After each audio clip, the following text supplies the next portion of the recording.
everyone, and welcome back to another Neurodiverse and Wrestling Assess. I'm your host, John Arroyo, and today I'm going to be talking about my predictions for Great American Bash. And boy, we got announced last minute some really good matchups, so let's break it down. So we have Jordynne Grace versus Jordynne Grace and Blake Monroe. Team Barbie or Team Sabrina Carpenter Barbies, per se, versus Fatal Influence. And boy, guys, you know I'm a JC Jane hater. I do not hate JC Jane, but I just don't like the way she's booked. She's talented, but the way they book her makes her seem like a knockoff Mandy Rose, like a knockoff of who she used to team with, like make her original. But I'm going to say it. Fatal Influence wins, yes. And the guy who always talks so much goddamn about JC Jane and her girls will win. The only reason why is so it can build to Evolution. I don't think they're going to have Fatal Influence lose twice because it's really ridiculous to book a faction like that and just make them lose twice. So I feel like the way the loophole is to give them the win Great American Bash, but Evolution, Jordynne Grace takes the title. Because more likely, Slammiversary, we're going to get Jordynne Grace and Masha Slamovich. And I could see Masha becoming both champions for NXT and TNA, but I will talk more about that in my Slammiversary prediction. It's going to lead to a lot with the women's division and the men's division in NXT. We'll get back to that later in another prediction video. But yeah, and I see it going one two ways. Blake is so focused on the attention that she's getting for the crowd that she's distracted and Fallon or JC takes advantage, or she argues with Jordynne, and that's what makes her lose the match. It gives more tension, and it brings Blake and Jordynne a rivalry. So both of them can stay down in NXT, because I don't want either of them moving up right away. To the women division, yeah, they need talent, but they're not going to feed them good. If you're not going to put Jordynne Grace to get a title or Blake, don't put them up there, because they're going to have the Julia treatment, and I don't want them having the Julia treatment. Speaking about women matches, yes. Surprisingly, Great American Bash have 2 women matches on the card, so the women are eating good this weekend. Sol Ruca versus Izzi Dame for the North American Women's Championship. I'm going to say now, I like Sol Ruca. I like her moveset, but how she be booked as a really good champion? No. The only good storyline she had was with Kalani, and they kind of dropped it there. She haven't defended the title in almost like what, a pay-per-view and a half? Like 2 pay-per-views? Like the last match she had was at Battleground. Like, I feel like it's time for Izzi to win gold to make a statement for the colon. And I feel like it's time for Zoria and Sol to break up, and it starts at Great American Bash. Sol loses the title due to Zoria interfering and trying to help Sol because she sees Tatum helping Izzi. And they get into an altercation. You see the altercations are going to be altercating during Great American Bash. We're planning a lot of seeds for future storylines. And then Sol is going to keep it in. Sol's going to not be mad about it. At Evolution, Sol and Zoria is going to be in that women's 4-way. They're going to be teaming up and stuff, but Zoria is going to lose her temper. Sol is not going to like that. Sol is going to tell Zoria to calm down, and Zoria is going to accidentally knock out Sol. And then after the match, or like the next couple weeks of NXT, Sol is, so what is up with you, Zoria? And Zoria snaps and goes after Sol, breaking up that alliance and letting Zoria go after Izzi for the North American Women's title. I feel like the North American Women's title needs a little bit of a rebrand, because Sol is so good, but like they haven't really put her against no competitors.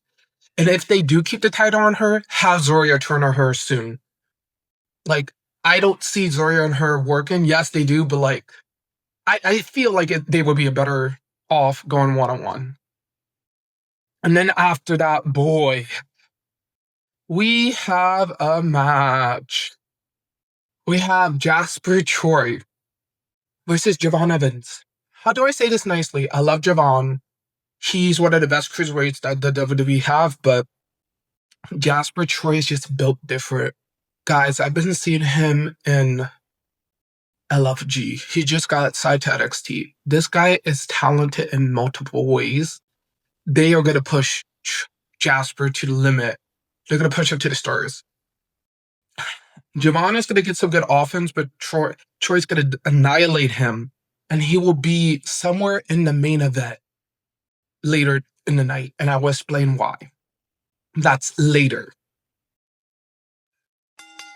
Then we have the North American Men's Championship match in a Falls Count Anywhere match against Ethan Page and Ricky Starks. Ooh, this is going to be the match that steals the show. This is going to steal this night. This is going to steal even Saturday night's main event. This match is going to steal Saturday. Like, this match is going to be the match that steals, like, Saturday's night. And I'm going to say it now. Either one can win, and I can see why. Because I predicted that either one of them would be called off with Seth Rollins' group. And I just see it. I could see a Ricky Starks or Ethan with Seth. Like, the attitude, it just fits. So whoever loses is more likely moving up to the main roster to join Seth's group. So I'm happy whoever wins, but my pick is all ego Ethan Page. I think Ethan Page is such a good North American champion.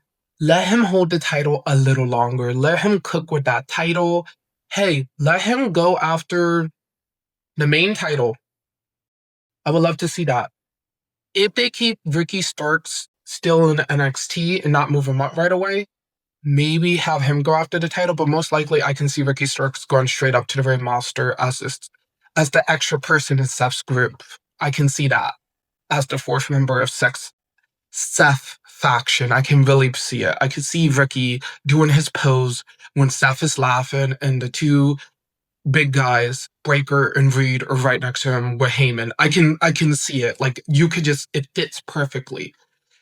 All ego, stay on NXT. He will be the longest North American champion. I think they're going to do that. I think they're going to book him as the longest, because when he finally moves up, a lot of the main roster guys will be kind of like dialing down, and he will just be straight up there, and he could go after LA Knight for the main title or something. I can see it.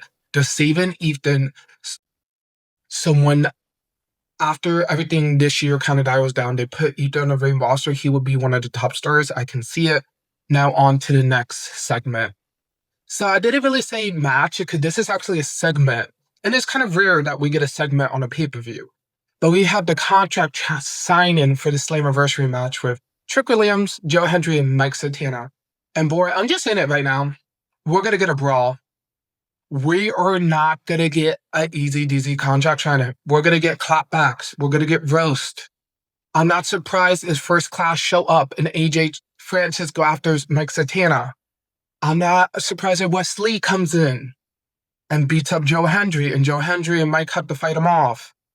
And then I'm not surprised at all if all of them at the end stand near the table after Mike and Joe goes through it with Trick. Yes, I'm saying it. I'm saying First Class is with Trick Williams. I'm saying High Rise is with Trick Williams, and I'm saying Frankie Kazarian is with Trick Williams. Trick Williams have a full faction. In his faction, we have AJ Francis, Casey Navarro, High Rise, Wesley, Frankie Kazarian. Wesley, Loki just has a whole faction with him right now. And that's going to play advantage to Slammiversary.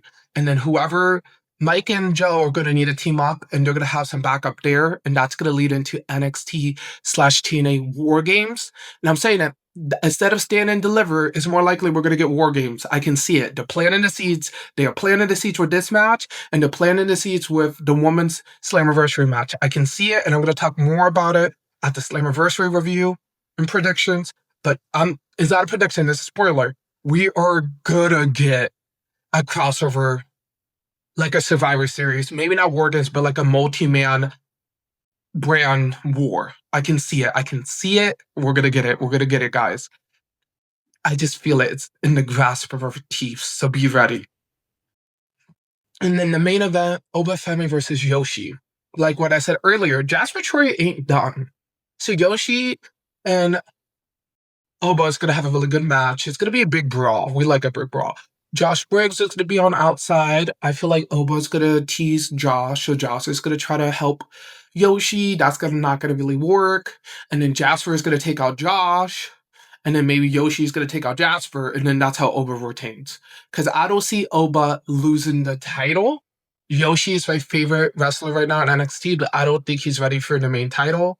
I think he's ready to be in the main title picture, but not to take the title off of Oba. I see Oba holding the title until he gets moved up. Yes, Oba will hold the title until after Royal Rumble or so, after he gets called up. I can see Oba holding the title until he gets called up, and then during his call up, he has the title for a couple months, and then he drops it at Stand and Deliver. I do not see Oba losing the title until Stand and Deliver next year. That's how powerful Oba's booked, and I can see it. They want him to be booked like a powerhouse. That's how you do it. But that doesn't mean we get more shenanigans. Like, we can have Jasper Troy after the match have a giant brawl. We can have a giant brawl with all of them. Hey, why not add Jovan Evans? Jovan Evans could come out of nowhere to try to stop Jasper during the main event, too. So then you have 5 people going after the title. We can do that because it's NXT, baby. Anything is possible.